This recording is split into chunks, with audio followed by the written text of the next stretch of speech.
మీరు హిందువా? అయితే ఈ క్షణం నుండి గర్వంగా తలెత్తుకొని తిరగండి. అంతగా గర్వపడడానికి అన్య మతాల్లో లేనిది మన హిందూ మతంలో ఏముంది? ఒక్క కారణం చెప్పండి అంటారా?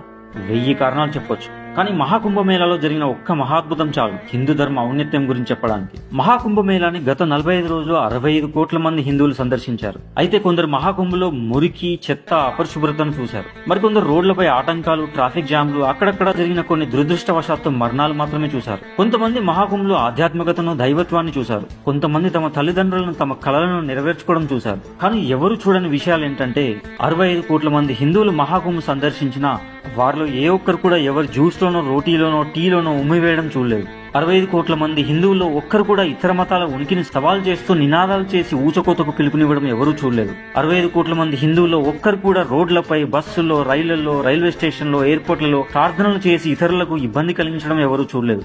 మహాకుంభలో బ్రాహ్మణులకు, దళితులకు, రెడ్డిలకు, రావులకు, కమ్మలకు, కాపులకు, జాట్లకు, అగర్వాలకు, ఓసీలకు, బీసీలకు, నార్త్ వాళ్ళకి, సౌత్ వాళ్ళకి ప్రత్యేక ఘాట్లు లేవని, కుల ప్రాంత భేదాలు లేకుండా ప్రతి హిందువుని సమానంగా చూడడం, అందరూ ఒకే నీటిలో కలిసి పుణ్యస్నానం చేయడం ఎవరూ చూడలేదు.